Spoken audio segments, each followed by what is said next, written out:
دستی بم چال نہیں کرے گا، اور اگر لیور پر مناسب وزن رکھ کر بم کو یوں ہی چھوڑ دیا جائے تو جب تک وزن پڑا رہے گا بم فائر نہیں ہوگا۔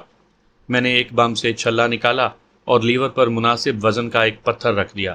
دروازے کا کپڑا میں نے اس انداز سے پتھر کے گرد لپیٹا کہ دروازہ کھولنے والا جوں ہی کپڑا ہٹاتا پتھر بم کے لیور سے ہٹ جاتا، اور اس کے بعد نتیجہ صاف ظاہر تھا۔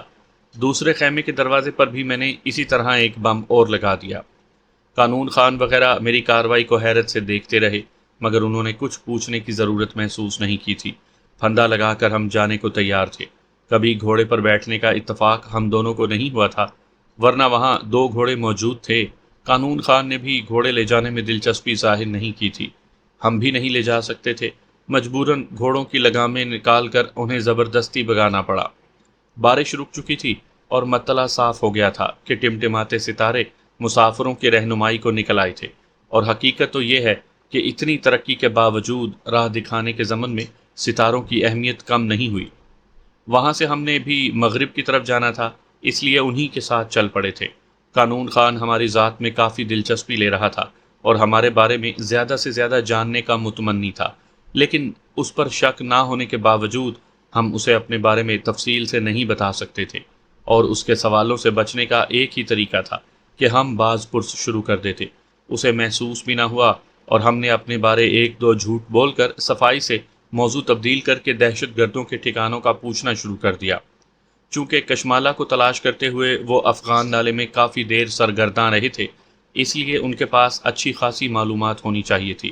خوش قسمتی سے اپنی بھانجی کی وجہ سے وہ دہشت گردوں پر بری طرح تپا ہوا تھا، لہٰذا اس نے کافی مفید معلومات ہمارے گوش گزار کی تھی۔ کلومیٹر بھر کا فاصلہ ہم نے ان کی میت میں طے کیا۔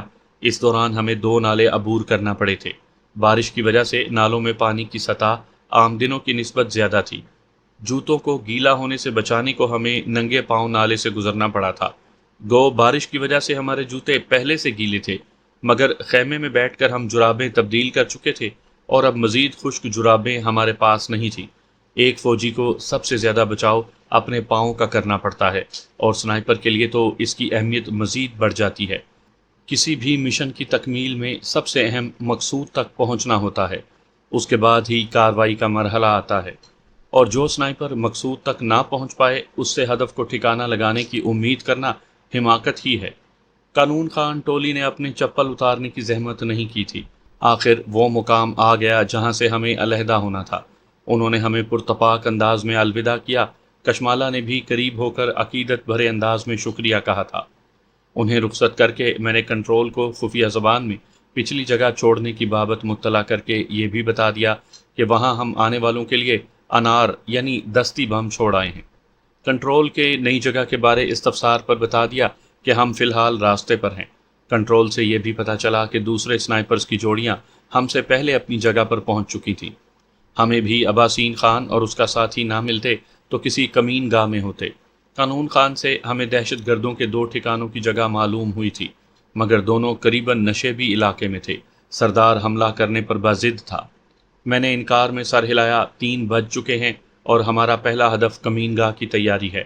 روشنی پھیلنے سے پہلے مناسب ٹھکانہ ڈھونڈنا ہوگا۔ ہمارے ساتھی کمین گاہ میں پہنچ کر آرام فرما رہے ہیں۔ اس نے کہا، پھر نقشے کی مدد لیتے ہیں۔ میرے متفق ہونے پر اس نے جھولے سے نقشہ نکال لیا۔ آرمی کے نقشوں میں علاقائی خد و خال بڑی وضاحت سے بیان کیے ہوتے ہیں، اور آرمی میں نقشہ بینی کی خصوصی کلاسیں چلتی ہیں، لیکن عام آدمی ان نقشوں کو نہیں سمجھ سکتے۔ چادر اوڑھ کر ہم نے ٹارچ جلائی تاکہ دور سے روشنی نظر نہ آ سکے۔ نقشہ زمین پر بچھا کر ہم نے شمال کی سمت سیدھا کیا۔ جی پی ایس کی مدد سے نقشے پر اپنی جگہ معلوم کر کے نزدیک کوئی اونچی جگہ تلاش کرنے لگے۔ کلومیٹر بھر کے فاصلے پر ایک ٹیکری نظر آ گئی۔ وہ بامک ٹاپ کے بیس سے تھوڑا نالے کی طرف تھی۔ دونوں نے اتفاق سے اسی جگہ کا چناؤ کیا۔ وہ ہماری جگہ سے 260 ڈگری بن رہی تھی۔ قطب نما کے ذریعے ہم اس سمت کو بڑھ گئے۔ ٹارچ ایک بار پھر بجھا دی گئی۔ پہاڑی علاقے میں ہموار زمین مشکل سے ملتی ہے۔ بظاہر ہموار نظر آنے والے میدان بھی قریب پہنچنے پر ڈھلوان نما نظر آتے ہیں۔ ہمارا رخ قریباً مغرب کی طرف تھا۔ قریباً اس لیے کہا کہ مغرب کی سمت 270 ڈگری بنتی ہے اور ہمارا رخ 260 ڈگری کی طرف تھا۔ مجھے اچھی خاصی تھکن محسوس ہو رہی تھی، اور اس کی وجہ رینج ماسٹر تھی۔ اسی لیے دور دراز کے مشن پر سنائپر ہمیشہ ڈریگنو رائفل یا سٹائر گلیل M40A3 جیسی نسبتاً ہلکی سنائپر رائفلیں ساتھ لے جانا پسند کرتے ہیں۔ گو رینج ماسٹر سے ان کی رینج نصف ہے مگر وزن 4 گنا کم ہے، تبھی دور دراز کے سفر میں ان کی افادیت بڑھتی ہے۔ سنائپر کا کام گو مخصوص افراد کو نشانہ بنانا ہوتا ہے، لیکن پاک آرمی کے بڑے آپریشن حملہ، دفاع، پیش قدمی، پس قدمی وغیرہ ہوں، چھوٹے آپریشن چھاپا، گھات، گشت، نفود اور خروج وغیرہ، عمارتی لڑائی، دہشت گردوں کے خلاف کوئی مخصوص کارروائی، کلیدی افراد یعنی اہم شخصیات کو نشانہ بنانا، یہاں تک کہ کسی جاسوس کے مشن میں بھی سنائپر کو بھیجا جا سکتا ہے، اور ہر کارروائی میں سنائپر کو مخصوص کام بانٹے جاتے ہیں۔ البتہ وہ مخصوص کام نشانے بازی سے متعلق ہی ہوتا ہے، اور سنائپر صرف ہدف کو ختم ہی نہیں کرتا بلکہ ہدف کے خاتمے کے بعد اسے جان بچا کر نکلنا بھی ہوتا ہے، اور بھاگتے وقت وہ جتنا ہلکا ہوگا اتنی تیزی سے حرکت کر سکے گا۔ یہ بات بھی مد نظر رہے کہ سنائپر حد الوسع اپنا ہتھیار پیچھے نہیں چھوڑتا۔ اس وقت سردار کے پاس ڈریگنو رائفل تھی، وہ بھی منجا ہوا سنائپر تھا۔ اگر کسی وجہ سے ہمیں علیحدہ علیحدہ ہونا پڑتا تو اسے سنائپر رائفل کی ضرورت پڑ سکتی تھی۔ ہمارے سامنے ایک اور نالہ آیا، ہمیں پھر جوتے اتارنا پڑے تھے۔ نالے کے ٹھنڈے پانی سے گزر کر ہم دوسری جانب پہنچے۔ جرابوں کے بالائی حصے سے پاؤں خشک کر کے ہم نے جرابیں پہنی اور بوٹوں کے تسمے مضبوطی سے باندھ کر آگے بڑھ گئے۔ جلد ہی ہم درمیانی بلندی کی ٹیکری کی بنیاد تک پہنچ گئے تھے۔ شمال کی جانب کچھ فاصلے پر کتوں کی بھونکنے کی آواز تسلسل سے آ رہی تھی۔ وہ بکروال کے کتے تھے۔ یہ اطمینان ہمیں حاصل تھا کہ دہشت گردوں کے پاس کتے نہیں ہوتے، کیونکہ وہ ایک جگہ ٹک کر نہیں رہتے۔ شمالی علاقہ جات ہوں، کشمیر ہو یا وزیرستان، جتنے بھی پہاڑی علاقے میں گھوما ہوں، یہی مشاہدہ کیا ہے کہ پاک آرمی کی پوسٹوں پر کتوں کا اکٹھ رہتا ہے۔ کتوں کو باقاعدگی سے خوراک مل جاتی ہے، اور پہرے داروں کو ایسے دوست مل جاتے ہیں جو دشمن کو دور سے تاڑ کر بر وقت چوکس کریں۔ ایک عجیب بات یہ بھی مشاہدہ کی ہے کہ پاک آرمی کی پوسٹوں پر رہنے والے کتے سول کپڑوں والوں کو پوسٹ کے قریب نہیں آنے دیتے۔ البتہ آرمی کی وردی میں کوئی نووارد بھی آ جائے تو اس سے تعرض نہیں کرتے۔ خان صاحب، شب دید اینک سے بلندی کا جائزہ لے لو۔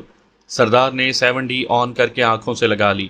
لمحہ بھر جائزہ لینے کے بعد بولا، بلندی پر ایک مکان نظر آ رہا ہے۔ اینک لے کر میں نے بھی جائزہ لیا۔ درختوں کے جھنڈ میں ایک عمارت کا ہیولہ نظر آ رہا تھا۔ سردار نے خیال ظاہر کیا ہو سکتا ہے کہ کسی سول شخص کا گھر ہو۔ میں نے اس بات میں سر ہلاتے ہوئے پریشانی ظاہر کی۔ اس کے برعکس ہوا تو دہشت گردوں کا مضبوط ٹھکانہ ہوگا، اور ایسا ہونے کی صورت میں نہ صرف یہاں پہرے دار موجود ہوں گے بلکہ ان دنوں کافی نفری نے ڈیرے ڈالے ہوں گے۔ سردار متفق ہوا، کوئی اور جگہ ڈھونڈیں۔ میں نے کہا، قریب سے جائزہ لیے بغیر فیصلہ کرنا بے وقوفی ہوگی۔ چلو پھر۔ شیر دل پٹھان خطروں کو کبھی خاطر میں نہیں لاتا تھا۔ میں نے بار بار جانچا تھا کہ سردار خان بے وقوفانہ حد تک دلیر تھا۔ خطرات اور اندیشوں کو وہ ہمیشہ ہنسی مذاق میں اڑا دیا کرتا تھا۔ مفاہمت اس کی فطرت میں شامل نہیں تھی۔ وہ ہمیشہ مجھے اس شعر کے مصداق لگا تھا، مفاہمت نہ سکھا جبر نہ روا سے مجھے، میں سر بقف ہوں لڑا دے کسی بلا سے مجھے۔ حالانکہ خوف کا مادہ انسانی فطرت میں ودیعت کیا گیا ہے۔ ہر شخص ڈرتا ہے۔ دلیر اور بزدل آدمی میں فرق صرف اتنا ہوتا ہے کہ دلیر شخص اپنے خوف پر قابو پا لیتا ہے، اپنے اندر کا ڈر وہ دل ہی میں چھپائے رکھتا ہے، جبکہ بزدل آدمی اپنے اعصاب پر قابو نہیں پا سکتا اور خوف کو ظاہر کر دیتا ہے۔ میں اپنی بات کروں تو عملی زندگی میں بارہا ایسے مواقع آئے ہیں جب میرا دل خوف سے لرز اٹھا تھا۔ موت آنکھوں کے سامنے دکھائی دینے لگی، اور ایسے حالات میں کلو نفس ذائقۃ الموت کا اٹل قانون ہی تھا جس نے مجھے بھاگنے سے روکا۔ اس وقت بھی بلندی کی جانب قدم بڑھاتے ہوئے میرے چہرے پر تفکرات کا جال پھیلا ہوا تھا، اور ایسا پہلی بار نہیں ہو رہا تھا۔ ہر ایسے وقت میں جب موت کچھ زیادہ ہی قریب دکھائی دینے لگے، انسان کے احساسات ایسے ہو جاتے ہیں، میں اسے کتنا ہی احتیاط پسندی کا نام دوں، فہم و فراست گردانوں، ہوشیاری سے تعبیر کروں، دور اندیشی کہوں یا خبرداری، حقیقت میں اسے خوف اور ڈر ہی سمجھا جائے گا۔ صرف پلوشہ کے غائب ہونے کے عرصے میں جب میں اسے مردہ سمجھے ہوئے تھا، تب موت کا ڈر میرے دل سے نکل چکا تھا، اور اس کی واپسی کے ساتھ زندگی کی ساری دلچسپیاں اور رونائیاں لوٹ آئی تھیں۔ اس کی محبت کو میں نے ہر رشتے پر مقدم سمجھا تھا۔ وہ مجھے اتنی ہی عزیز اور پیاری تھی اگر کبھی ایسا موقع آیا کہ مجھے اپنی جان اور اس کی زندگی میں ایک کا چناؤ کرنا پڑا تو یقیناً میری ترجیح اس کی سلامتی ہوگی، لیکن بات جب وطن عزیز کی خدمت و حفاظت کی آ جاتی تو اپنی عزیزت جان ہستی کے واویلے کو بھی میں نے پس پشت ڈال دیا تھا۔ اس کی شروع دن سے کوشش تھی کہ میں فوج کی نوکری کو خیر بات کہہ دوں۔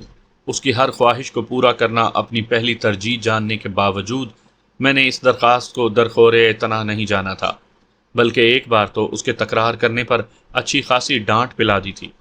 2 دن وہ اتنی خفا رہی کہ روما کے کمرے میں ڈیرا لگا لیا تھا۔ عشاء کی نماز پڑھ کر لوٹتا تو روما کا کمرہ بند ملتا۔ تیسرے دن روما کے منت سماجت کرنے پر وہ ہٹ دھرم راضی ہوئی تھی، البتہ یہ اسے اچھی طرح معلوم ہو گیا تھا کہ نوکری چھوڑ دینے کا مشورہ یا درخواست میں کبھی نہیں مانوں گا، اور یہ حال صرف میرا نہیں ہر فوجی کا ہوتا ہے۔ ہم بھی عام انسان ہوتے ہیں، ہماری بھی خواہشات، ارمان، آرزوئیں اور تمنائیں ہیں۔ کہتے ہیں کہ وطن کی ہواؤں کا مقابلہ اور گھر کے ماحول کا نعم البدل اللہ پاک کی اصل جنت کے علاوہ کوئی نہیں ہو سکتا۔ بقول شاعر، کوئی بہشت کا پوچھے تو کہہ سکوں ہنس کر کہ وہ بھی خوب جگہ ہے ہمارے گھر کی طرح۔ میرا بھی دل چاہتا ہے کہ دن بھر کام کے بعد شام کو گھر لوٹ کر اپنے بیٹے عبداللہ کی کلکاریاں سنوں، چولہے پر بیٹھی روما کو کنکھیوں سے خود کو تاڑتا دیکھوں، اور جب چوری پکڑ لوں تو اس کی حیا آلود مسکراہٹ سے مستفید ہوں جو اس کے سرخ و سفید چہرے کو گلابی کر دیتی ہے، پلوشہ کی اٹکھیلیوں سے محفوظ ہوں، اماں جان، ابو جان اور پھپھی جان کی شفقتیں سمیٹوں، جنگلوں اور ویرانوں، پہاڑوں اور صحراؤں میں دشمن کا تعاقب کرنا، کبھی ان سے چھپنے کو بھاگنا، کبھی گولی چلا کر دشمن کو سر سے محروم کرنا، کبھی اپنے بدن پر گولی کھانا۔ یہ کھیل سننے والوں کو بے شک دلچسپ لگے، سن کر لطف اندوز ہوں، اپنے فارغ اوقات میں ان واقعات سے جی بہلائیں، مگر جس پر گزرتی ہے صرف وہی اس تکلیف اور درد کو محسوس کرتے ہیں۔ شاعر کہتا ہے، کچھ میں ہی جانتا ہوں جو مجھ پر گزر گئی، دنیا تو لطف لے گی میرے واقعات سے۔ بلندی طے کرتے ہوئے نظریں تسلسل سے دائیں بائیں کا جائزہ لے رہی تھیں، اور دماغ الٹے سیدھے خیالات کی جگالی میں مصروف تھا۔ عجیب و غریب خیالات تھے جو ساون کی گھٹا کی طرح امڑے چلے آ رہے تھے۔ سر جھٹک کر میں نے ان خیالات کو دور کرنے کی کوشش کی، مگر ناکامی ہوئی۔ ہم خاموشی اور احتیاط سے پھونک پھونک کر قدم رکھ رہے تھے۔ اندھیرے میں پہاڑی علاقے میں ڈھلان چڑھتے یا اترتے وقت احتیاط کرنا ایسا ہی ہے جیسے کوئی دوشیزہ پائل پہن کر بغیر چھن چھن کی آواز پیدا کیے حرکت کرے۔ بقول شاعر، پائل میں گیت ہیں چھم چھم کے، تو لاکھ چلے رے گوری تھم تھم کے۔ یہ خیال کافی شرمندہ کر دینے والا تھا، اور سردار کو شرمندہ کرنے کا موقع ہاتھ سے جانے دینا کہاں کی عقل مندی تھی۔ ایک کنکر اس کی حرکت سے لڑکتا ہوا نشیب کے سفر پر روانہ ہوا، وہ فوراً دبک کے بیٹھ گیا۔ پاس بیٹھتے ہوئے میں نے سرگوشی کی، خان صاحب، اس وقت تمہاری حالت پازیب پہن کر گھر والوں سے چوری چھپے محبوب کی ملاقات کو جانے والی دوشیزہ کی سی ہے۔ وہ بھڑک کر کھڑا ہوا، ایسی کی تیسی ان سالوں کی۔ میں نے فوراً بازو پکڑ کر اسے کھینچ لیا۔ خان صاحب، میں بھی تمہارے ساتھ ہوں۔ اس نے منہ بنایا، پھر بکواس نہ کرو۔ آخری تاریخوں کے چاند نے طلوع ہو کر اندھیرے کے خلاف اعلان بغاوت کر دیا تھا۔ مسلسل تاریکی میں رہنے کی وجہ سے ہماری آنکھوں کو چاند کی روشنی سے بہت تقویت ملی تھی۔ اپنے جھولے ان جھاڑیوں میں چھپا دیتے ہیں۔ چند گز دور جھاڑیوں کی جانب اشارہ کرتے ہوئے میں نے موضوع تبدیل کیا۔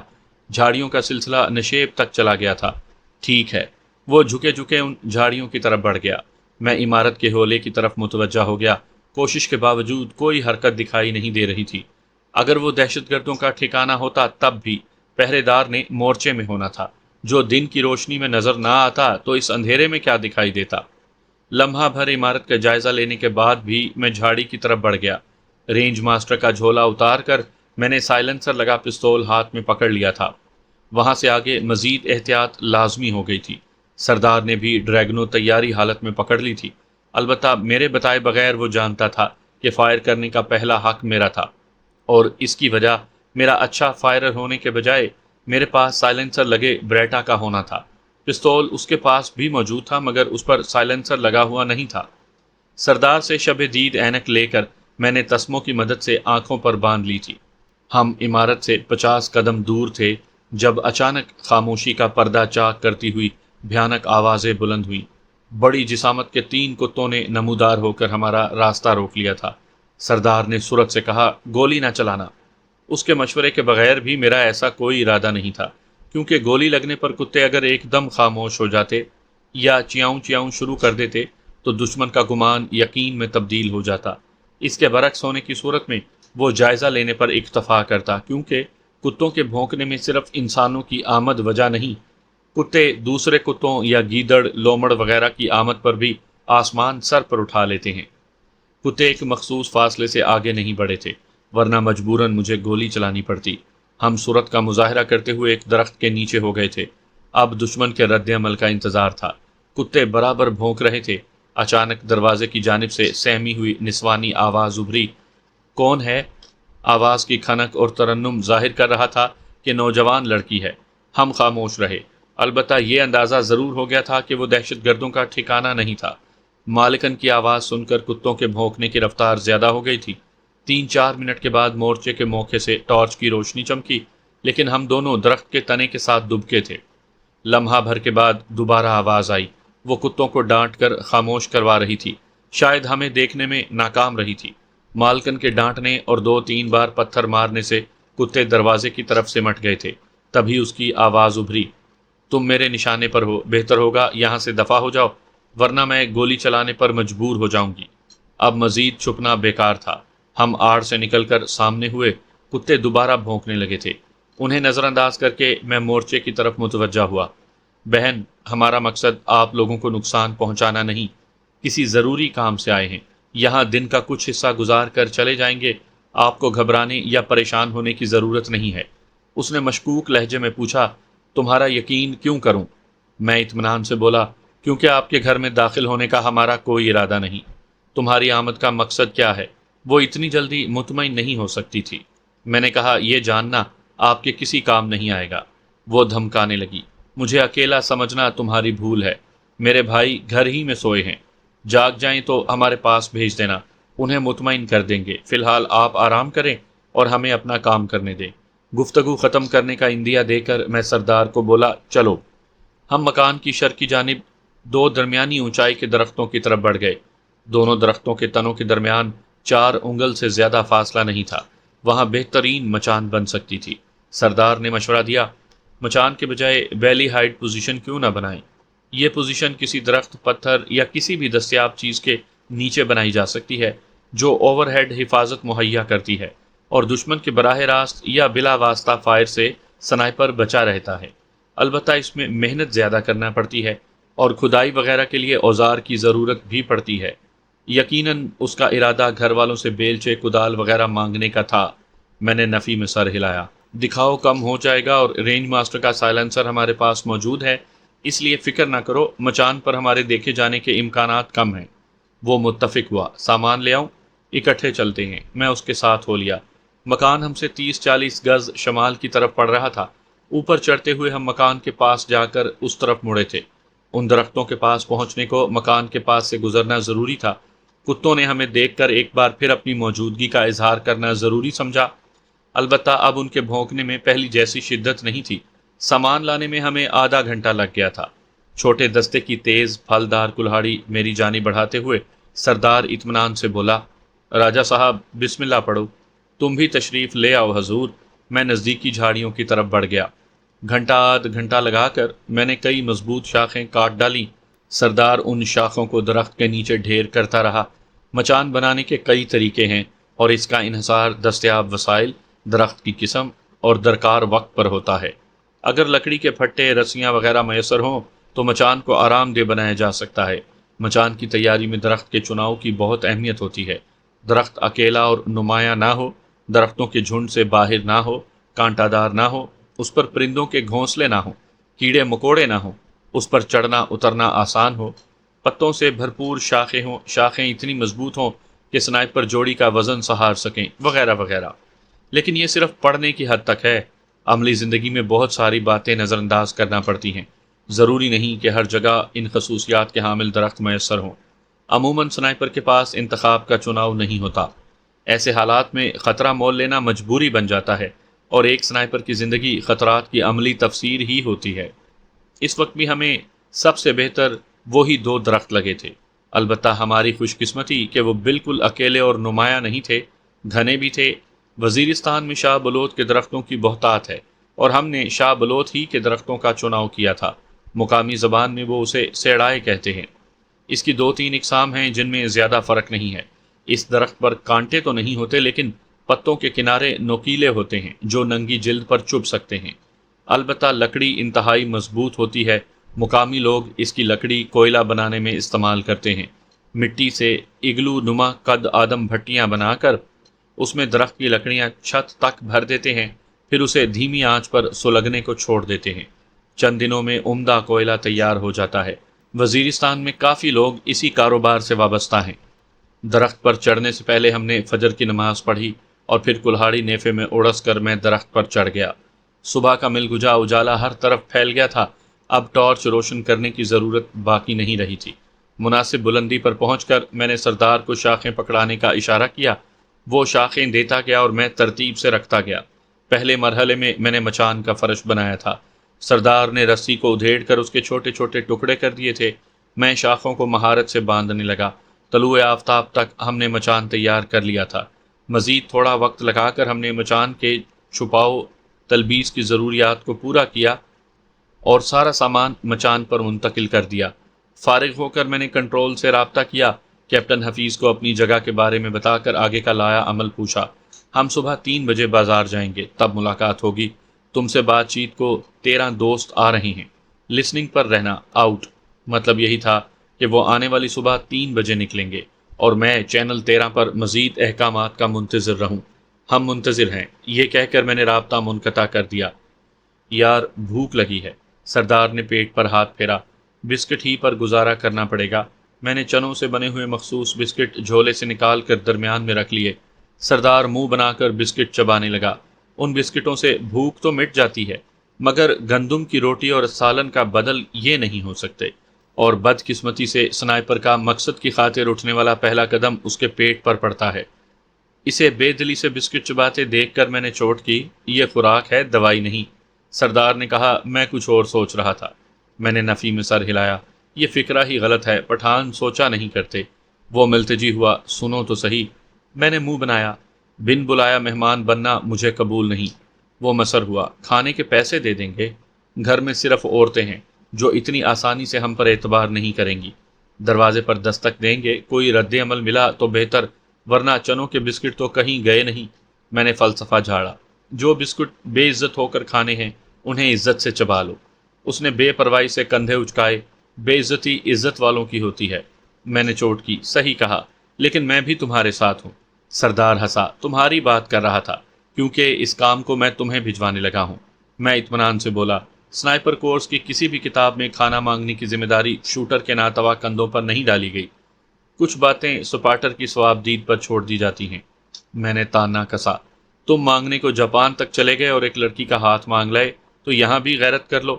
سردار نے طنزیہ کہکا اچھالا، واہ، چھلنی کوزے کو کہہ رہی ہے تم میں 2 سوراخ ہیں۔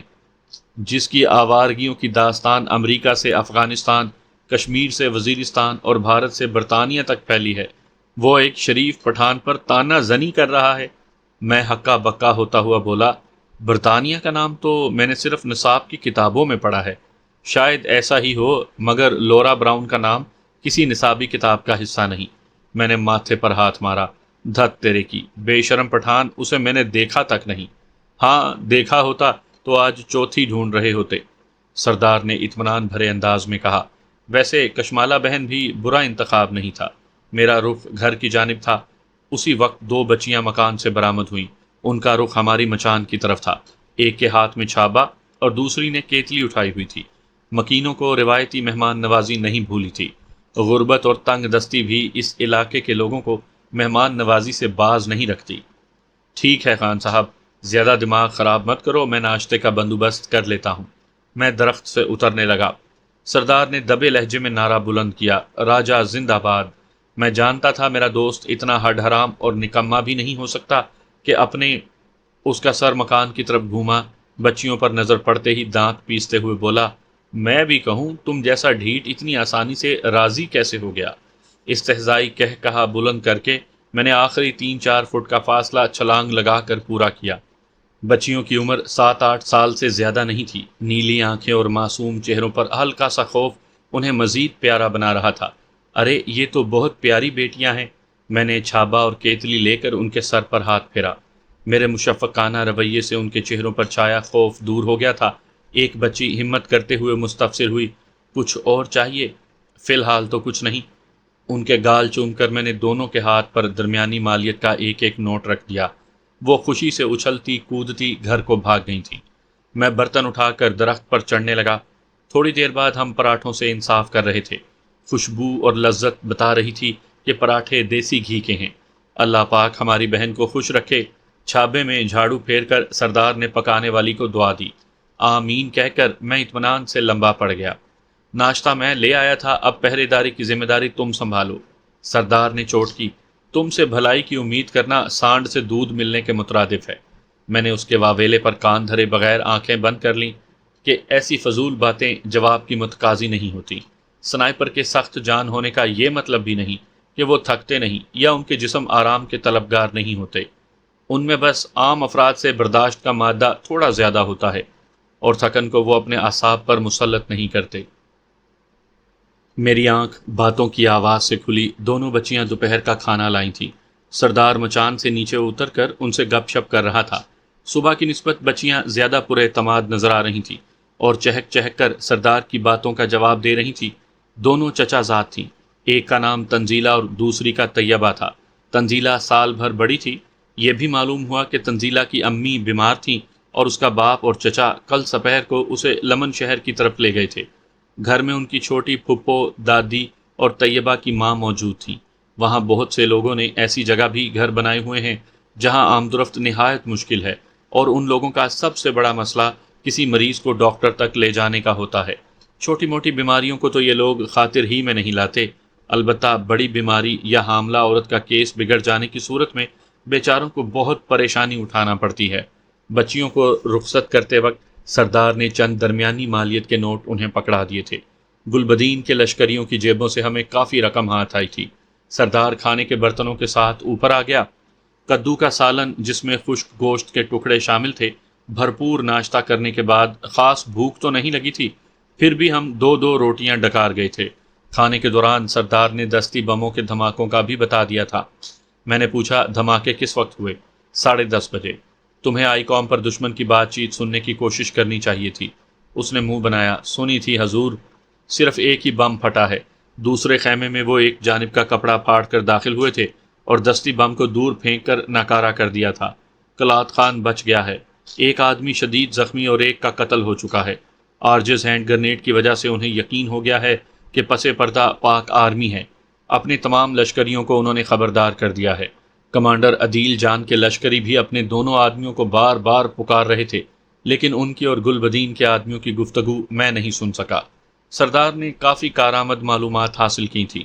کھانا کھا کر سردار آرام کرنے لگا۔ رینج ماسٹر کو اب تک ہم نے نہیں کھولا تھا۔ میں دور بین سے علاقے کا جائزہ لینے لگا۔ ہمیں کافی مناسب جگہ ملی تھی۔ وہاں بامک ٹاپ کی طرف سے خطرہ موجود تھا کہ وہ ہماری پشت پر تھی، اور فاصلہ بھی زیادہ نہیں تھا۔ البتہ سائلنسر کی وجہ سے ہماری کمین گاہ کو پہچاننا اتنا آسان نہیں تھا۔ کوئی مستند سنائپر ہی اندازہ کر سکتا تھا کہ گولی کس طرف سے آ رہی ہے۔ ہمیں وہاں خطرہ صرف قریبی گھر والوں کی طرف سے تھا کہ ان کے ذریعے ہماری وہاں موجودگی کی خبر پھیل سکتی تھی۔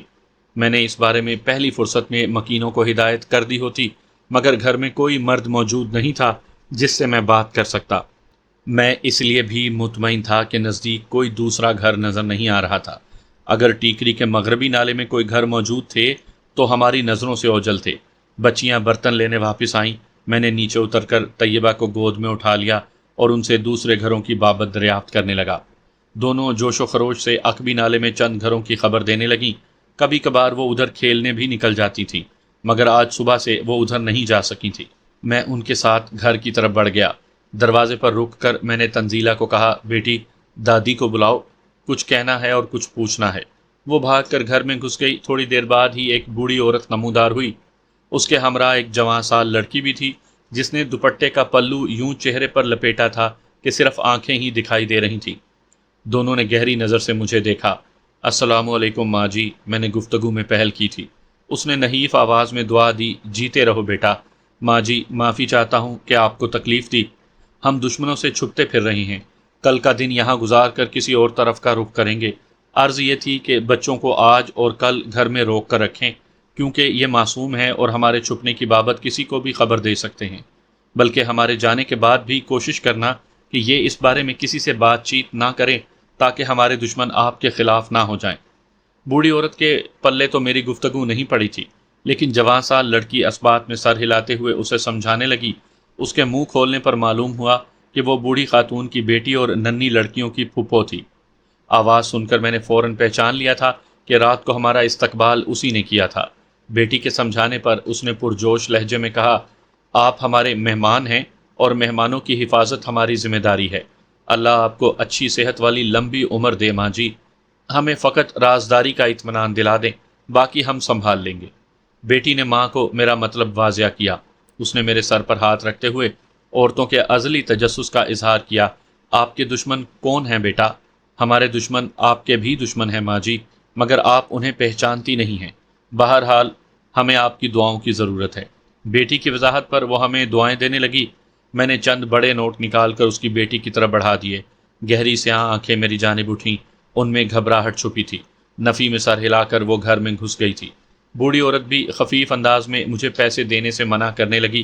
یقیناً وہ پیسے کے لالچی نہیں تھے، مگر انہیں پیسے کی ضرورت تھی۔ میں نے تنزیلہ کو پیسے پکڑاتے ہوئے کہا، بیٹی یہ اپنی پھپھو کو دے دو۔ بوڑھی عورت انکار میں سر ہلاتی رہی۔ میں مسکراتا ہوا پلٹ آیا۔ سردار اب تک سویا ہوا تھا۔ میں دوربین سے علاقے کا جائزہ لینے لگا۔ رات والی جگہ پر اب خیمے دکھائی نہیں دے رہے تھے۔ یقیناً وہ اپنی لاشیں اور خیمے سمیٹ کر لے گئے تھے۔ میں آئی کام آن کر کے ان کی سنگن لینے کی کوشش کرنے لگا۔ 4 بجنے کو تھے جب وائرلیس پر مجھے پکارا جانے لگا، S S over, S S send your message over. میں نے جواب دیتے ہوئے پیغام کا پوچھا۔ اس نے کوڈ ورڈ میں 6 ہندسی حوالہ بتایا۔ ویٹ، اسے انتظار کا کہہ کر میں نے جلدی سے کاغذ پر پہلے والا حوالہ درج کیا اور کہا، send your message over. Control نے مجھے 5 مقامات کے 6 ہندسے لکھوائے۔ آخر میں وہ کہہ رہا تھا، یہ رقوم پکے حساب کتاب کے بعد پتہ چلی ہیں۔ Roger out. سمجھ جانے کا اندیا دے کر میں نے یہ بات چیت ختم کر دی۔ بلا شبہ وہ حوالے ان خاموش مجاہدوں کی محنت کا منہ بولتا ثبوت تھے جو کسی گڈریے، بھکاری، دہشت گرد، سمگلر، شکاری، ڈاکو، تاجر، لکڑہارے یا عام مقامی آدمی کے بھیس میں رہ کر معلوم کر چکے تھے۔ یہ 5 ٹھکانے ہم دونوں نے سنبھالنے تھے۔ باقی سنائپرز کو دوسرے اہداف ملے تھے جو ہماری حدود سے باہر تھے۔ سردار نے جمائی لیتے ہوئے مجھے متون کیا۔ یہ بات چیت مچان سے تھوڑے فاصلے پر جا کر بھی کی جا سکتی تھی۔ میں اسے لتاڑتے ہوئے بولا، تمہارے اہم کانہ اعتراض کا جواب چونچ بند رکھو کے علاوہ اور کیا ہو سکتا ہے؟ حضرت اقبال نے فرمایا تھا، حیا نہیں ہے زمانے کی آنکھ میں باقی۔ یقیناً تم جیسے بے حیا سے پالا پڑا ہوگا۔ حاجی صاحب، اقبال کا مصرع پڑھ کر بھی تم پٹھان ہی رہو گے، عقل مند نہیں کہلا سکتے۔ اس لیے واض و نصیحت چھوڑو اور میری مدد کرو۔ نقشہ پھیلا کر میں 6 ہندسے والا حوالے نقشے پر مارک کرنے لگا۔ 15-20 منٹ لگا کر ہم نے اپنی جگہ سے 5 مقامات کی ڈگریاں اور فاصلے ایک کاغذ پر لکھ لیے تھے۔ صرف ایک جگہ ہماری مار سے باہر تھی، کیونکہ اس کا فاصلہ 2.5 کلومیٹر کے قدر تھا، اور رینج ماسٹر کی کارکردگی رینج تو آپ لوگوں کو اچھی طرح معلوم ہے کہ 2 کلومیٹر ہے۔ باقی 4 مقامات کے فاصلے رینج میں تھے۔ سورج ڈھلنے سے پہلے ہم نہ صرف ان 5 مقامات کو زمین پر ڈھونڈ چکے تھے بلکہ دوربین سے ان کا اچھی طرح جائزہ لے چکے تھے۔ یہ کام نہایت آسان ہے، کیونکہ کمپاس کے ذریعے مطلوبہ ڈگری اور لیزر رینج فائنڈر کے ذریعے فاصلہ ناپ کر وہاں بیٹھے بیٹھے مطلوبہ مقام کو پہچاننا چنداں دشوار نہیں ہے۔ البتہ جو سامعین نقشہ بینی سے واقفیت نہیں رکھتے، انہیں اس طریقہ کار کی سمجھ نہیں آئے گی۔ شام کو بچیاں مرغی کا سالن لائی تھیں۔ نہ جانے کیوں مجھے لگا کہ خصوصی اہتمام کیا گیا تھا۔ برتن لینے بچیوں کے بجائے 2 عورتیں آئی تھیں۔ اندھیرے میں ان کی شکلیں تو نظر نہیں آ رہی تھیں، لیکن آواز سن کر اندازہ ہوا کہ ایک بچیوں کی جوان سال پھپھی اور دوسری طیبہ کی ماں تھی۔ وہ 2 کمبل بھی لائی تھیں اور پانی کا گھڑا بھی۔ ہمارے پاس گرم چادریں موجود تھیں، مگر وہ سردی کا مقابلہ نہیں کر سکتی تھیں۔ بلا شبہ ہم ان کمبلوں کی سخت ضرورت محسوس کر رہے تھے۔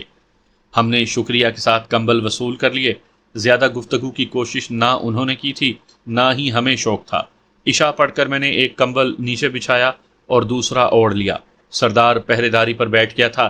گو اس جگہ زیادہ خطرہ نہیں تھا، لیکن ہم ذرا سا بھی خطرہ مول لینے کو تیار نہیں تھے۔ سردار مجھے 1 بجے جگا کر خود سو گیا۔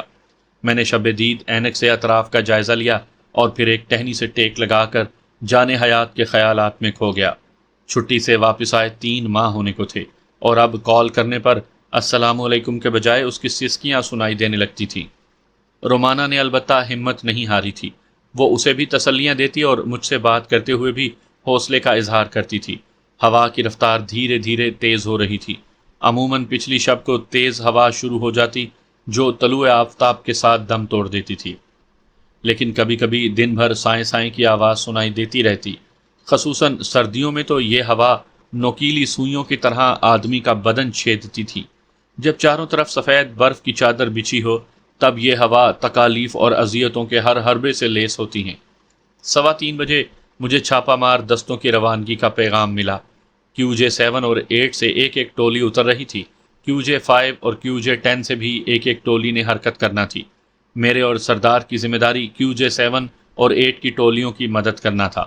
کنٹرول نے ان کے کال سائن جس حوالے سے میں انہیں وائرلیس پر پکار سکتا تھا وہ بتا دیے تھے۔ میں نے شب دید اینک میں QJ ٹاپ کا جائزہ لیا، مگر وہ پہاڑی سلسلہ کافی دور تھا اور شب دید اینک کی رینج اتنی زیادہ نہیں کہ مجھے رات کے وقت کوئی حرکت نظر آ جاتی۔ البتہ چھاپا مار دستوں کے ٹارچ جلانے کی صورت میں ان کا نظر آنا ممکن تھا، اور یہ ممکن اس لیے وقوع پذیر نہیں ہو سکتا تھا کہ تربیت یافتہ سپاہ روشنی جلانے کی حماقت نہیں کر سکتی تھی۔ پاک فوج کے مجاہدوں کا اندھیرا میں حرکت کرنا ہی وطن عزیز کو روشن رکھے ہوئے ہے۔ صبح کا مل گجا اجالا پھیلتے ہی میں نے سردار کو جگایا اور نماز پڑھنے مچان سے نیچے اتر گیا۔ ہماری سہولت کو میزبان پانی کا گھڑا وہاں چھوڑ گئے تھے۔ عجیب مشن تھا کہ کھانے پینے کی کوئی تنگی پیش نہیں آئی تھی۔ گو بھوک پیاس برداشت کرنا سنائپر کی روزمرہ ہے، لیکن زبردستی بھوکا پیاسا رہنا ایک روزے دار ہی کا خاصہ ہے۔ میں بمشکل نماز پڑھ سکا تھا کہ ناشتہ آ گیا۔ اتنے سویرے رزق کی آمد پر دل احساس شکر گزاری سے بھر گیا۔ علماء سے سنا ہے کہ رزق بھی موت کی طرح انسان کے پیچھے پھرتا ہے۔ ناشتہ دینے بچیوں کی جواں سال پھپھو ہی آئی تھی۔ دوپٹے کا پلو اس نے چہرے کے گرد لپیٹا ہوا تھا۔ اس نے وضاحت دی، بچیاں سوئی تھیں اس لیے مجھے آنا پڑا۔ شکریہ بہن، میں نے ممنونیت سے کہا۔ آپ آج چلے جائیں گے؟ اس کا استفسار مجھے عجیب لگا تھا۔ امید تو ہے، میں نے جواب گول مول کیا کہ ہمیں خود بھی واپسی کا واضح نہیں تھا۔ کچھ ضرورت ہو تو مانگ لیا کریں۔ چہرے سے سرکتے پلو کو اضطراری انداز میں ٹھیک کرتے ہوئے اس نے پیشکش کی۔ اسے گفتگو پر آمادہ دیکھ کر میں نے بات بڑھائی، تمہارے بھائی اور بھابھی کب لوٹیں گے؟ اس نے تفصیلی جواب دیا، بات ہوئی تھی، اللہ نے مجھے بھتیجے سے نوازا ہے، بھابھی ٹھیک ٹھاک ہیں، شاید آج رات یا کل تک واپس لوٹ آئیں۔ سردار نے نماز پڑھ لی تھی۔ قریب ہو کر اس کے سر پر ہاتھ رکھا، میری بہن کا نام کیا ہے؟ وہ دھیرے سے بولی، زرینہ۔ شکریہ زرینہ بہن، آپ لوگوں نے ہمارا اتنا خیال رکھا۔ سردار چوکڑی مار کر نیچے بیٹھا اور پراٹھوں سے کپڑا ہٹانے لگا۔ یقیناً وہ نیچے ہی ناشتہ نپٹانا چاہتا تھا۔ زرینہ واپس مڑی لیکن چند قدم لے کر رک گئی۔ لمحہ بھر رک کر اس کا رخ ہماری جانب ہوا لیکن پھر گھر کو مڑ گئی۔ مجھے لگا کہ کچھ کہنا چاہتی ہے لیکن گو مگو کی کیفیت میں تھی۔ اس کا ہچکچانا عجیب لگا تھا۔ زرمینہ، کیتلی سے پیالی بھرتے ہوئے میں نے پکارا۔ اس کا رخ ہماری جانب ہوا مگر آگے نہ آئی۔ میں نے ہاتھ سے قریب آنے کا اشارہ کیا۔ وہ جھجکتے ہوئے قریب آ گئی۔ اضطراری انداز میں ہاتھ مروڑتے ہوئے اسے اب دوپٹے کا پلو سنبھالنا یاد نہیں رہا تھا۔ معصومیت بھرے چہرے پر حیا آلود سرخی پھیلی تھی۔ اس کی گہری سیاہ آنکھیں اور جاذب نظر نین نقش کسی کو بھی بہکا سکتے تھے۔ کچھ کہنا چاہتی ہو؟ میں نے متبسم ہو کر بولنے کی ترغیب دی۔ اس نے ہکلاتے ہوئے حاجت بیان کی، بھائی مجھے موبائل فون کا بہت شوق ہے، لیکن لالا جان کے پاس اتنے پیسے ہی نہیں ہوتے کہ خرید دیں۔ تھوڑا تھوڑا کر کے جمع کیے تھے لیکن بھابھی کی بیماری پر خرچ ہو گئے۔ میں خوش دلی سے مسکرایا۔ موبائل فون چاہیے یا رقم؟ موبائل۔ کالی سیاہ آنکھوں میں حسرت ہلکورے لیتی نظر آئی۔ میں دل محسوس کر رہ گیا تھا۔ کتنی چھوٹی سی معصوم خواہش تھی جو اس کے لیے پہاڑ بنی تھی۔ بلا شبہ انسان کی خواہشات کبھی پوری نہیں ہوتی۔ ایک تمنا حاصل کرو تو اگلی کو دل مچل اٹھتا ہے، بقول شاعر۔ ہزاروں خواہشیں ایسی کہ ہر خواہش پہ دم نکلے، بہت نکلے ہیں میرے دل کے ارماں پھر بھی کم نکلے۔ اگر وہ مہذب دنیا میں ہوتی تو بذات خود کئی دلوں کی تمناؤں کا مرکز ہوتی، لیکن ان پہاڑوں میں اسے چاہنے یا سراہنے والا کوئی نہیں تھا۔ اسے اپنی خوبصورتی کا اندازہ تھا اور نہ اپنی اہمیت کا پتہ، کیونکہ میرا جسم میری مرضی جیسی لعنت سے وہ با حیا، با کردار اور معصوم لڑکی کوسوں دور تھی۔ اور حقیقت بھی یہی ہے کہ وزیرستان کی عورت شرم و حیا کی پتلی ہوتی ہے۔ وزیرستان میں بد کرداری اور فحاشی کا گزر ہی نہیں۔ شادی سے پہلے کے یارانے، عشق، معشوقی اور ایسی دوسری خرافات سے وزیرستان کا معاشرہ کوسوں دور ہے۔ زرمینہ کی خواہش پر میں نے اپنے قیمتی موبائل فون سے کنیکشن کارڈ نکالا، فون کو ری سیٹ کر کے اس کی جانب بڑھا دیا۔ یہ لو، اب خوش؟ اس کے چہرے پر بے یقینی ابھری اور اس نے جھجکتے ہوئے موبائل فون پکڑ لیا۔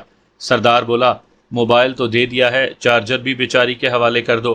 ایک منٹ، زرمینہ کو رکنے کا اشارہ کر کے میں مچان پر چڑھ گیا اور اپنے جھولے سے چارجر نکال لایا۔ یہ بھی رکھ لو، میں نے چارجر بھی اس کی طرف بڑھا دیا۔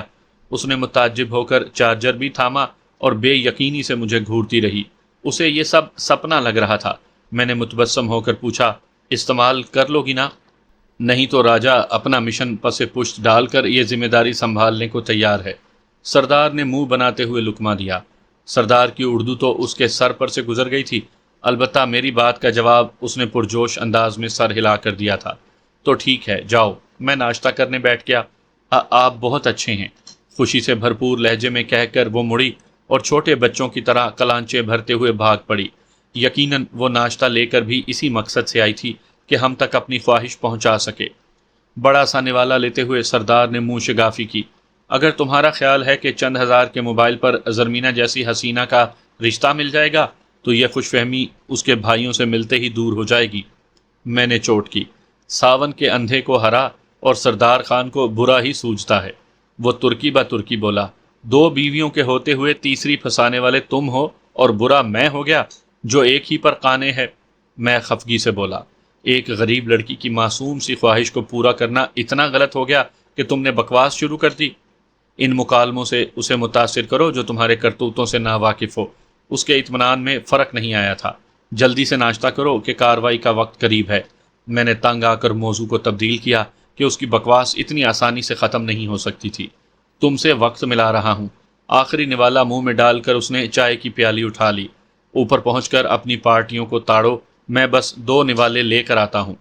باقی ماندہ چائے حلق میں انڈیل کر وہ سر ہلاتے ہوئے مچان کی طرف بڑھ گیا۔ اگلے 5 منٹ میں بھی اوپر تھا۔ سردار دوربین آنکھوں سے لگائے اطراف کا جائزہ لے رہا تھا۔ میں رینج ماسٹر کو جھولے سے نکال کر پرزوں پر لگا تیل کپڑے سے خشک کرنے لگا۔ کوئی بھی ہتھیار جب استعمال نہ ہو رہا ہو تو اس کے پرزوں پر تیل لگا کر رکھنا مفید رہتا ہے۔ اس طرح پرزے زنگ بھی نہیں پکڑتے اور چال والے پرزے بھی بہتر حالت میں رہتے ہیں۔ البتہ فائر کرنے سے پہلے پرزوں سے تیل خشک کرنا نہایت ضروری ہے۔ ایسا نہ کرنے کی صورت میں ہتھیار صحیح فائر نہیں کرے گا اور گولیاں نشانے پر نہیں لگیں گی۔ فائر کے ضمن میں بہت چھوٹی چھوٹی اور عام سی باتیں ایسی ہیں جن کی احتیاط رکھ کر ایک عام فائرر بھی اپنے نشانے کو بہتر کر سکتا ہے۔ سنائپرز تو ہتھیار اور ایمونیشن کے بارے بہت واہمی ہوتے ہیں۔ نرم کپڑے سے میں نے پرزوں کو اچھی طرح صاف کر کے پل ان تھرو، یہ مضبوط تسمہ ہوتا ہے جس کے ایک جانب انگشت بھرا لمبا لوہے کا ٹکڑا لگا ہوتا ہے اور دوسری جانب تسمے کو موڑ کر اس میں کپڑے کی نرم چندی ڈالنے کی جگہ بنی ہوتی ہے۔ اس کی مدد سے نال کی صفائی ہوتی ہے۔ اس میں چندی ڈالی تاکہ نال یعنی بیرل کا تیل خشک کر سکوں۔ رینج ماسٹر کی نال کی صفائی کو لوہے کا راڈ اضافی سامان کے ساتھ ملتا ہے، لیکن مشن پر اتنا لمبا راڈ ساتھ پھیرانا ممکن نہیں ہوتا۔ یہ کمی پل ان تھرو سے پوری کی جاتی ہے۔ سردار کی مدد سے میں نے بیرل میں چند پل ان تھرو مارے اور پرزوں کو جوڑنے لگا۔ 2-3 منٹ میں رائفل فائر کے لیے تیار تھی۔ رینج ماسٹر پر لیٹ کر ہی فائر کیا جا سکتا ہے، لیکن مچان پر اتنی جگہ نہیں تھی کہ 5 فٹ لمبی رائفل اور 5.25 فٹ کا فائرر لیٹ سکے۔ یہ مسئلہ پہلے سے میری نظر میں تھا، تبھی میں نے رائفل کی دوپائی کے لیے چاروں اطراف میں جگہیں بنائی تھی جہاں دوپائی ٹیک کر میں بیٹھے بیٹھے بھی فائر کر سکتا تھا۔ گو سردار بھی اچھا فائرر تھا، کم ہی نشانہ خطا کرتا تھا، مگر امریکہ میں سنائپر کورس کے بعد میری موجودگی میں وہ ہمیشہ میرا اسپاٹر کی ذمہ داریاں نبھاتا تھا۔ تیار ہو کر میں نے پوچھا، کوئی حرکت نظر آ رہی ہے؟ سامنے بڑے پتھروں کا دایاں کنارہ، 2 بجے کی لائن، پہاڑ کی بنیاد میں اپنی پہلی ٹولی پہنچ گئی ہے۔ اس نے پیشہ ورانہ انداز میں سمت دکھائی۔ 2 بجے کا مطلب یہی تھا کہ سامنے بڑے پتھر کے دائیں کنارے پر اگر سوئیوں والی گھڑی رکھ دی جائے تو گھنٹے والی سوئی پر 2 پہنچ کر جس جانب اشارہ کرے وہ سمت۔ میں نے لیو پولڈ سائٹ میں اس جانب دیکھا۔ پاک آرمی کی وردی میں چند افراد محتاط انداز میں ایک جانب بڑھتے نظر آئے۔ مدد کا نشان، بڑا پتھر، 10 بجے کی لائن، دوسری ٹولی بھی نمودار ہو گئی ہے۔ ادھر شست پھیرنے پر بھی مجھے 10-12 فوجی نظر آئے۔ دونوں ٹولیاں علیحدہ علیحدہ اہداف کی طرف بڑھ گئی تھیں۔ ان کی حرکت سے ہمیں اندازہ ہو گیا تھا کہ وہ کس ہدف پر حملے کا ارادہ رکھتی ہیں۔ دشمن کے ٹھکانے ہمارے پاس درج تھے۔ دشمن کے 4 ٹھکانے ہمیں نظر آ رہے تھے۔ اگر ایک ترتیب سے بتانا شروع کر دوں تو پہلا ٹھکانہ شمال کی جانب، اسے ہدف اول کہوں تو اس کی ساتھ جنوب کی جانب ہدف دوم، اور اسی رخ آگے بڑھتے ہوئے ہدف سوم اور ہدف چہارم۔ 5واں ہدف ہماری حد سے باہر تھا اور ہماری جگہ سے نظر بھی نہیں آ رہا تھا۔ ہم نے جن 2 جتھوں کی مدد اور رہنمائی کرنی تھی ان میں ایک چیتا دل اور دوسرا طوفان دل تھا۔ پہلے مرحلے میں چیتا دل ہدف سوم پر حملہ کر رہا تھا اور طوفان دل نے ہدف اول پر حلہ بولنا تھا۔ SS فار چیتا دل اوور۔ میں پہلی ٹولی سے رابطہ کرنے لگا۔ فوراً ہی جواب آ گیا تھا، چیتا دل سینڈ یور میسج اوور۔ چیتا دل، دشمن کے 2 پہرے دار نظر آ رہے ہیں۔ جیسے ہی آپ گھیرا مکمل کر لیتے ہیں میں انہیں ناکارہ کر دوں گا اوور۔ SS، کیا ہم انہیں دور سے نظر آ سکتے ہیں اوور۔ چیتا دل، نالا عبور کرتے ہی تمہیں رینگ کر جانا پڑے گا۔ شمالی جانب چند جھاڑیاں نظر آ رہی ہیں روجر سوفار۔ میں نے تصدیق چاہی۔ یس اوور۔ چیتا دل نے سمجھ جانے کا اندیا دے کر مزید پیغام کا تقاضا کیا۔ تمہاری ٹولی اس جانب آڑ لے کر ہدف کے قریب پہنچ سکتی ہے۔ اپنے تمام افراد کو وہاں اکٹھا کرو۔ جو ہی تمام پہنچ جائیں مجھے مطلع کرو اوور۔ چیتا دل کے روجر کہنے پر میری بات جاری رہی۔ تمہارے اکٹھے ہوتے ہی میں پہرے داروں کو ناکارہ کر دوں گا۔ میرا اشارہ ملتے ہی تم ہدف پر حلہ بول سکتے ہو اوور۔ چیتا دل نے روجر کہا اور میں نے آؤٹ کہہ کر بات ختم کرنے کا اعلان کر دیا۔ سردار بات چیت ختم ہونے کا منتظر تھا۔ فاصلہ 1345 میٹر، ہوا 15 کلومیٹر فی گھنٹہ۔ اس نے فاصلہ اور ہوا کی رفتار بتائی۔ سنائپر کو فائر کرنے سے پہلے ہوا کی رفتار معلوم کرنے کی بہت زیادہ ضرورت ہوتی ہے، کیونکہ ہوا فائر پر بہت زیادہ اثر انداز ہوتی ہے۔ اگر ہوا کی اقسام کی بات کی جائے تو 7 کلومیٹر فی گھنٹہ چلنے والی ہوا کو ہلکی ہوا کہتے ہیں، جو فائر پر خاص اثر انداز نہیں ہوتی۔ البتہ سنائپرز اس کا بھی حساب رکھتے ہیں۔ اس کے بعد درمیانی ہوا جس کی رفتار 8 سے 16 کلومیٹر فی گھنٹہ، پھر تازہ ہوا 16 سے 24 کلومیٹر فی گھنٹہ، تیز ہوا 24 سے 32 کلومیٹر فی گھنٹہ، اور بہت زیادہ تیز ہوا جو 32 کلومیٹر فی گھنٹہ سے بھی زیادہ ہوتی ہے۔ میں ہوا کا فرق نکالنے کو ڈیفلیکشن ناپ گھمانے لگا۔ اس اثناء میں سردار نے ہدف کی ڈگری معلوم کی۔ ڈگری سے مراد بلندی سے نشیب کی ڈگری سے ہے۔ چونکہ ہدف ہم سے گہرائی میں تھا اس لیے میں براہ راست رینج نہیں لگا سکتا تھا۔ اس بارے میں میں سنائپر رائفل میں خاطر خواہ بحث کر چکا ہوں۔ جسے شوق ہو وہاں سے سن لے، اس کہانی کا لنک ڈسکرپشن میں موجود ہے۔ ڈگری کا فرق نکال کر اس نے رینج بتا دی۔ میں نے ایلیویشن نوب پر مطلوبہ کلک لگائے اور رائفل کاک کی اور بٹ کندھے میں پھنسا لیا۔ چیتا دل کے افراد نالے کے اٹھے ہوئے کنارے کی آڑ لے کر جھاڑیوں کے شمالی جھنڈ میں اکٹھا ہو رہے تھے۔ میں نے وائرلیس سیٹ سردار کی طرف بڑھایا۔ طوفان دل کی رہنمائی کرو، انہیں کہو ہدف کا گھیراؤ کر کے 300 میٹر کے دائرے تک سمٹیں اور اس کے بعد منتظر رہیں۔ جو ہی چیتا دل کارروائی کرے گا، فائرنگ کی آواز سن کر دشمن ضرور آڑ سے باہر آئیں گے، تب وہ انہیں نشانہ بنا سکتے ہیں۔ سردار دوربین کے ذریعے ہدف اول کا جائزہ لے کر طوفان دل کی رہنمائی کرنے لگا۔ وہ ہدف لگ بھگ 1950 میٹر کی دوری پر تھا۔ اسی اثناء میں چیتا دل ہمیں جگہ پر پہنچ جانے کی اطلاع دینے لگا۔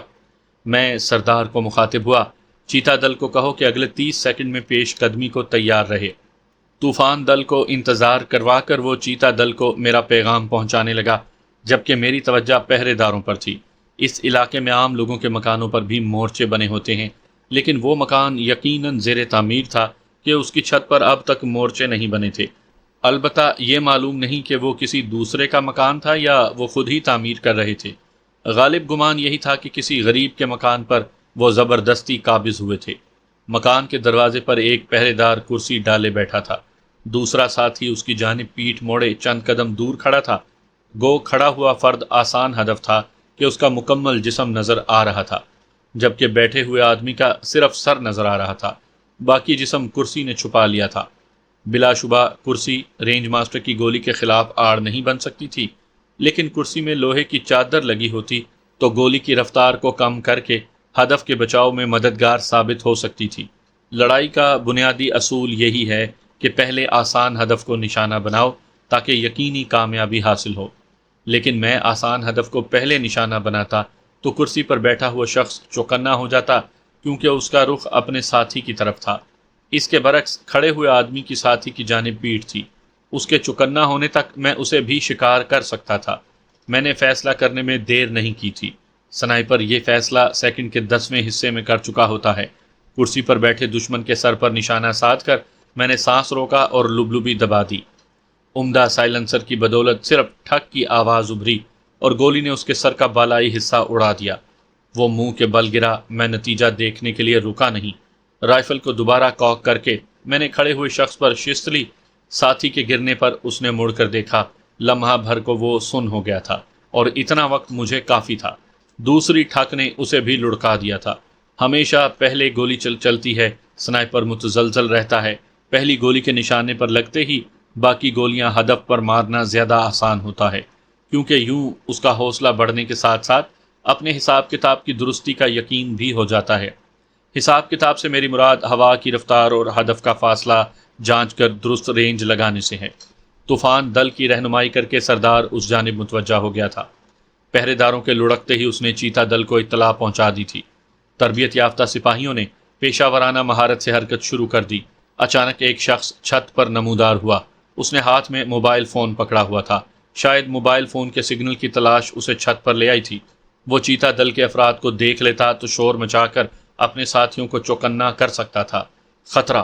سردار نے اسے دیکھتے ہی نعرہ بلند کیا، لیکن اس سے پہلے ہی میں رینج ماسٹر کے خوفناک دہانے کو اس کی جانب موڑ چکا تھا۔ اس کی نگاہیں موبائل سکرین پر جمی تھی۔ جو ہی وہ چھت کے درمیان میں پہنچا، میری انگلی نے لبلبی کو پیچھے کھینچ لیا۔